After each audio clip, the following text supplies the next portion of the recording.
उत्तर प्रदेश के मुख्यमंत्री योगी आदित्यनाथ ने वाराणसी के वसंत महिला महाविद्यालय में बिरसा मुंडा पर आयोजित राष्ट्रीय संगोष्ठी के उद्घाटन अवसर पर समाज में जाति विभाजन फैलाने वालों पर तीखा हमला बोला। अपने संबोधन में सीएम योगी ने सोशल मीडिया पर फेक अकाउंट बनाकर जाति संघर्ष फैलाने के प्रयासों का गंभीर उल्लेख किया और प्रशासन को ऐसे तत्वों के खिलाफ कठोर कार्रवाई करने का निर्देश दिया। सीएम योगी ने कहा कि कुछ लोग सोशल मीडिया पर फर्जी अकाउंट बनाकर समाज में जातियों और समुदायों के बीच संघर्ष की स्थिति पैदा कर रहे हैं। ऐसे लोगों पर नजर रखना और उन पर सख्ती से कार्रवाई करना जरूरी है। उन्होंने एक आगजनी की घटना का उदाहरण देते हुए कहा कि कुछ साल पहले एक घटना घटी थी जिसमें भगवा गमछा पहनने के बावजूद आरोपी या अल्लाह बोल रहा था। इससे स्पष्ट होता है कि घटना के पीछे षड्यंत्रकारी ताकतें काम कर रही थी जिन्होंने समाज को गुमराह करने का प्रयास किया।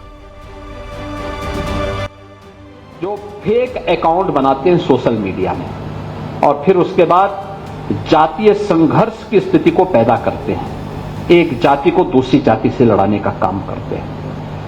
ये वही लोग हैं। मैं देख के ताज्जुब कर रहा था। अभी 3 वर्ष पहले की एक घटना है, एक जगह एक आगजनी की घटना घटी। तो मैंने कहा यार देखो, ये आगजनी की घटना दिखाती है, इसकी प्रकृति दिखाती है कि इस समुदाय ने नहीं किया होगा। पुलिस वहां कार्रवाई करे। मैंने कहा देखो कार्रवाई थोड़ा रोको, देखो मैं बताता हूं। अभी मैंने कहा उसके पूरे वीडियो फुटेज नहीं। आगजनी करने वाला एक व्यक्ति वह केसरिया गमछा बांधा हुआ है, लेकिन आगजनी करते समय अचानक उसका गमछा निकला। आगजनी करते करते उसके मुंह से निकल पड़ा या अल्लाह। तो मैंने कहा देखो, इस समुदाय हिंदुओं की एक जाति को बदनाम करने के लिए किस शरारत के तहत गमछा बांध करके और पूरी व्यवस्था को अपमानित कर रहा है। कांवड़ यात्रा को लेकर उन्होंने विरोधियों पर भी निशाना साधा। मुख्यमंत्री ने समाज में समरसता और धार्मिक यात्रा के महत्व पर बात करते हुए कांवड़ यात्रा का संदर्भ दिया। उन्होंने कहा कि कांवड़ यात्रा में कोई जातिगत भेद नहीं है, यह भक्तिभाव की पहचान है, लेकिन कुछ लोग इसे उपद्रव से जोड़कर कांवड़ियों को बदनाम करते हैं। यही समूह समाज में अलगाव फैलाने की साजिश करता है। कांवड़ यात्रा चल रही है, समाज का सबसे यानी श्रमिक वर्ग से लेकर के उच्च वर्ग तक हर व्यक्ति इस अभियान के साथ जुड़ा हुआ। एकता का अद्भुत संगम, कोई भेदभाव नहीं, न जाति का भेद है, न क्षेत्र का भेद है, न वर्ग का भेद है, न मत का भेद है, न संप्रदाय का भेद है। हर हर बम बम बोलते हुए जाते हैं। 300-400 किलोमीटर पैदल जाते हैं, फिर वहां से जल लेकर के कावड़ को कंधे में रख करके फिर उसी प्रकार से उसी भक्ति भाव के साथ चलते हैं। मीडिया ट्रायल होता है, मीडिया ट्रायल होता है, बदनाम किया जाता है, खूब उसके बारे में लिखा जाता है, उन्हें उपद्रवी और आतंकवादी तक बोलने का दुस्साहस होता है। यह वह मानसिकता है। योगी आदित्यनाथ ने जौनपुर के ताजिया मामले का उल्लेख करते हुए कहा कि जब जौनपुर में नियमों की अवहेलना कर ऊंचा ताजिया बनाया गया जिससे हाई टेंशन तार की चपेट में आकर 3 लोगों की मौत हो गई, तब कुछ लोगों ने हिंसा और रास्ता जाम करने का प्रयास किया। ऐसी घटनाओं में संलिप्त अराजक तत्वों को सख्ती से नियंत्रित करना जरूरी है।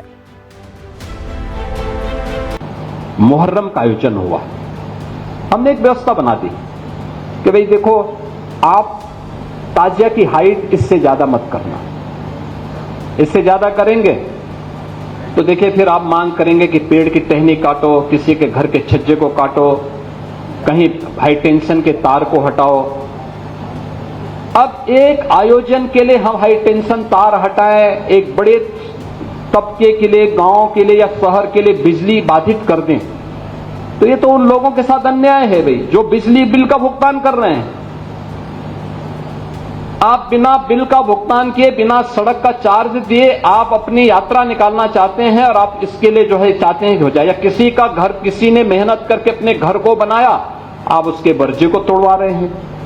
एक पेड़ को लगने में 40 साल 50 साल लगते हैं, आप उसकी टहनियों को कटवा रहे हैं। क्यों कटवाएंगे आप? जौनपुर में जबरदस्ती उन्होंने बड़ा ताजिया उठाया और हुआ क्या, वो हाई टेंशन की चपेट में आया, 3 लोग मर गए।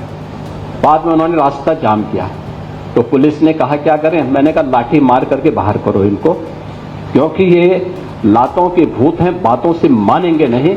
जब हमने कहा था कि हाई टेंशन तार की चपेट में आ सकते हो, इससे ऊंचा मत करना, अपने इन्होंने किया है, आप कार्रवाई कर दो इनके खिलाफ। उत्तर प्रदेश में तो हम लोगों ने व्यवस्था भी बनाई हुई है कि वे अस्त्र शस्त्र से आप प्रदर्शन नहीं करेंगे, नहीं तो मुहर्रम का हर जुलूस उत्पात का, आगजनी का, तोड़फोड़ का कारण बनता था। बहन बेटियां सड़कों पर नहीं निकल पाती थी। मुख्यमंत्री ने अपने संबोधन में जनजाति समाज की सनातन परंपरा की रक्षा एवं भारतीय संस्कृति के संरक्षण में भूमिका की सराहना की। उन्होंने बिरसा मुंडा के योगदान को याद करते हुए कहा कि जनजाति समाज ही भारत की सनातनी परंपराओं का आधार है। पीएम मोदी द्वारा 15 नवंबर को जनजाति गौरव दिवस घोषित करने पर उन्होंने आभार जताया और सरकार की ओर से कोल जनजाति सहित कई समुदायों को योजनाओं से जोड़ने की उपलब्धियां गिनाई।